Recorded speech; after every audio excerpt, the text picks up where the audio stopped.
You have to push it harder. Yeah, no, it's on.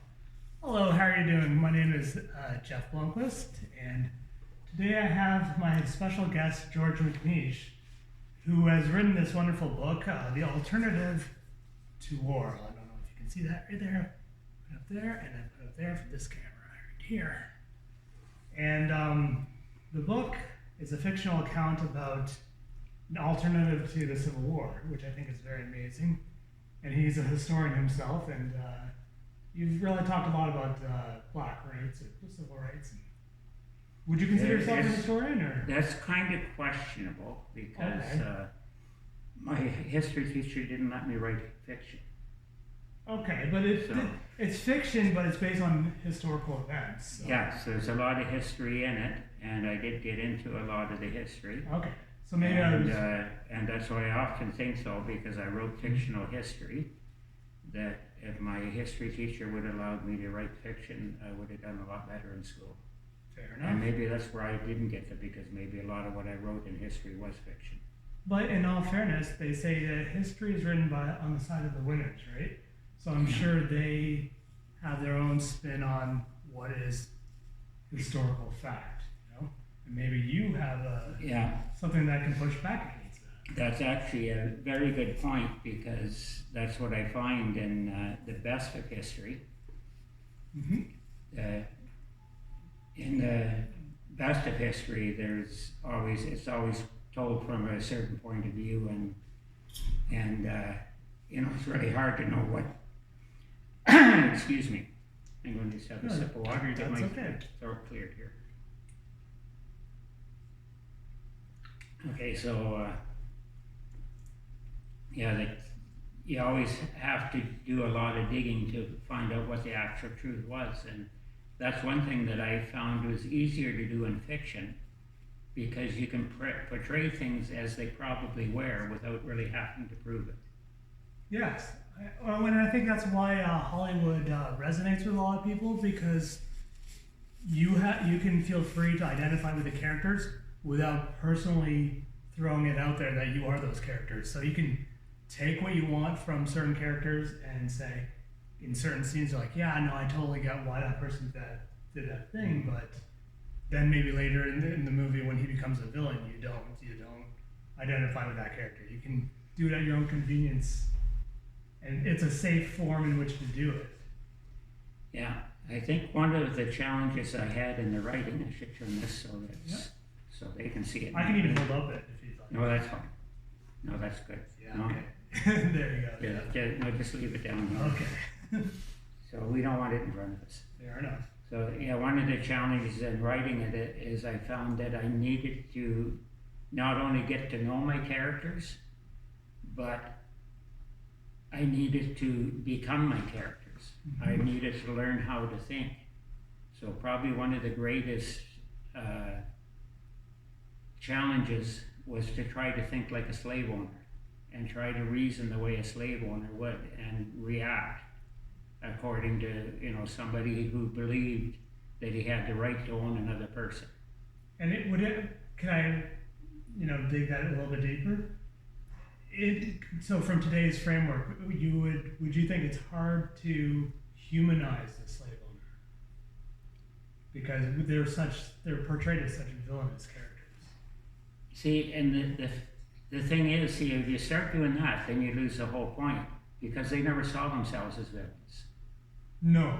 In fact, when you read the history, the way the general feeling was on it is that that slavery was a benevolent society.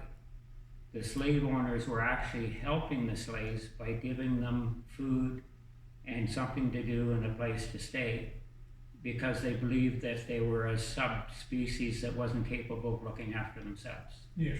But they made a concerted effort to believe that thing by dehumanizing them systemically over time, by raping them of their culture and breaking up the family unit, right? Yeah, so it was a conscious effort. Yeah, that was a big part of it. There was the slave manuals talked about how to keep the children separate from their parents. Yeah. That they said that the only one that a slave child should answer to is the master. And a lot, like the ones that I follow quite a bit, Frederick Douglass, he didn't even know who his father was. Yeah. And he had only met his mother twice in his life. I think maybe that's probably the easiest way to destroy someone's identity is to Yeah.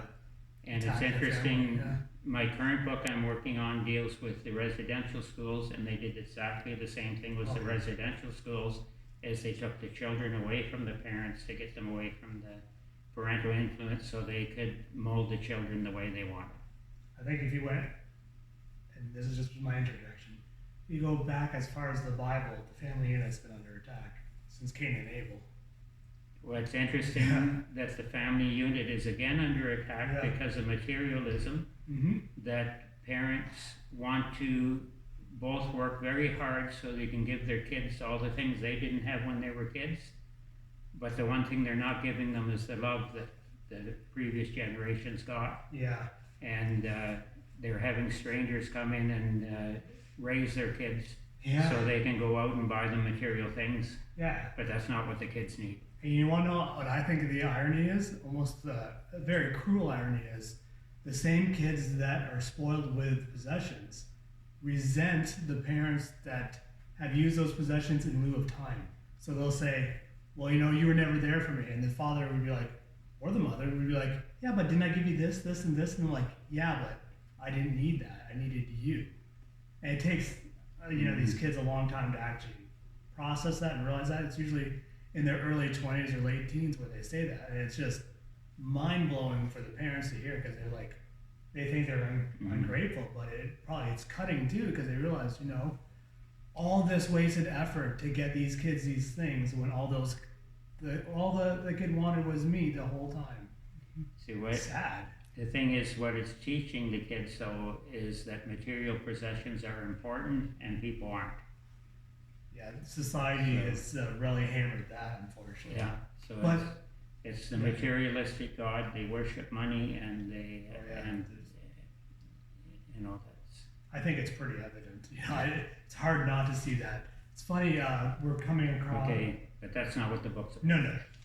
But just to My next book deals with that. Though. just to finish off that point, and maybe just to put a bow on that point is, we're coming towards Christmas, and I think Christmas is the antithesis of commercialism, but it becomes the most commercial event for any retailer. So I think it's ironic and sad, but I think it just shows where our priorities are as a society. And it actually shows how religion gets molded for people's use. Yeah, absolutely. Because you notice all the images of Jesus are white. Yeah, that's a good point. So the white Europeans invented a white Jesus that they follow that has nothing to do with the Jesus of the scriptures. And have they used that? Okay, to bring it back to this book, have they co-opted that idea of Jesus to subdue the slaves? One of the things, what I read through the history, there would be even ministers that were slave owners or very religious people that were slave owners, and they would quote the verse, the servant who knew his master's will, but did not obey it is deserving of many stripes. And they would be quoting that verse to them as they whipped the slaves. That's harsh. And what they didn't do is read further down where it says what those evil servants would be doing, because it said those evil servants will be whipping their maids and manservants. Oh wow, that's powerful. Yeah, so if they read it in context, they would have seen that the verse was referring to themselves and not to their slaves. I think this is my opinion, but whenever there's a holy, literature of anything in any religion, when you use it selectively and you weaponize it, it's so cruel and it's so pervasive, it's so powerful and so destructive, and it's really hard to unpack. And that's where the knowledge key is very important. Like you said, if they just read on, they would know that, but they weren't even allowed to read, so that made it so much worse. Yeah, but I'm saying if the minister who was whipping a slave had read on Yeah. and read it in context, he would realize that he was the evil servant of God that was whipping his slave, just like it said he would in the Bible. Yeah. I have a couple of, or actually I have 10 questions to ask of you, good sir. Okay. Mostly to do with your book, but also to do with, why, you were decided to write this book. So my first question to you is, why is slavery a big concern for you? Because you have talked about it on several occasions. Okay, and that's what the first question that I have the surprising answer, because I don't really feel that slavery was a big issue to me. No, It's not a big concern. My main concern is justice justice. and peace. And slavery contributed to war, and slavery was not just, and that's why I'm with this instance, dealing with slavery. But it was just part of the story. It wasn't that it was a major part. Interesting. So the major point of the story was to avoid war. Okay, and that's leads me very nicely into my second point. I ask, can we learn from slavery, in this day and time? Not that slavery is over with, but the slavery, the time period that you were talking about, can we use some of that, I guess experiences? Can we learn from those experiences now? Well, I think we learn from all the things that happened in the past. I mean, right now there's a big learning curve going on about the residential schools. Hopefully we've learned from the evils of slavery, but I don't think we've learned the main point yet. Because if you look at it, slavery was a way of exploiting people for their labor. And I believe that, big factories and, big business still does exploit labor, and people are exploited for their talents or whatever. So once we learn to cooperate instead of exploiting each other, I think that was the point of the book is that, we learn to cooperate with the labor. And obviously if you own the labor, you can't be on equal terms. Fair enough. But if you look at it as being a partnership between management and labor, and they're working together to achieve a common goal, things work a lot better. But when you're exploiting workers to try to make the maximum profit from them, you don't make the maximum profit. Because you make a lot more money if you cooperate. Wonderful. So who is your inspiration? Okay, for the book, I would have to say the main inspiration was Frederick Douglass. Also, Booker T. Washington played a big part in it, and John Brown. Yeah. It started when I was studying about John Brown, because I was studying for the Fugitive Slave Chapel Preservation Project. We learned that John Brown had spoke in the church in London. So I was trying to research him, and I came across this wonderful speech that Frederick Douglass gave about John Brown. And I was so impressed with that speech because the way he presented John Brown first off as being the evil person, the way the people at Harper's Ferry saw him when he came and attacked the armies. Yeah. So he talked about all the evil and why John Brown was deserving of his punishment because of what he did. And he said, now if that was the end of the story, that would be it. But he said, that's not the end of the story. And then he goes into the reason John Brown did it and shows the good points of what John Brown was trying to achieve. So, and when I saw that, I saw, well, I got everything I need to know about John Brown now because he told both sides of the story. Yeah, that's rare. And usually you have to go to one person that's pro and one person that's against and try to balance it out to get a whole picture of what actually happened. But Frederick Douglass gave me both sides. That's amazing. We can learn from that right now. Yeah, and he did that so often, like even through like in his book, he talked about a conversation he had with President Grant. Okay, yeah. And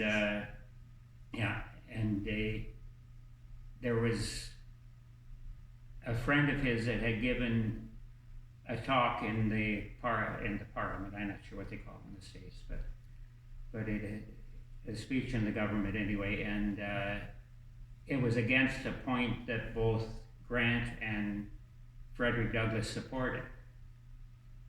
So afterwards, Grant asked Frederick Douglass, he says, well, what do you think of your friend now? And Frederick Douglass answered, he said, well, he's done a lot of good, and he's right on in a lot of things. I don't agree with him on this one point, but a lot of things I do agree with him on, and he's a pretty good guy. And he said, then he asked Grant, he says, what do you think of him? Grant says, I think he's an idiot. And now, which response was more mature? Yeah, fair enough. I mean, we can learn a lot from that today. I'm just going to be cognizant of the time. Okay, that's wonderful. For my podcast or my video, I can only ask one more question and I have to shut her down because I can only upload for so long. But I can reload it. Yeah, but you're going to edit. Yeah. So. But I mean, just for what I can upload. So I'm going to ask you one more question and we'll keep going though. What gives you hope? What gives me hope? This is one question I struggled with because I don't really think about hope that much. When you think about, what gives you hope, it means that maybe you're thinking there's a little bit of hopelessness, but I don't see hopelessness.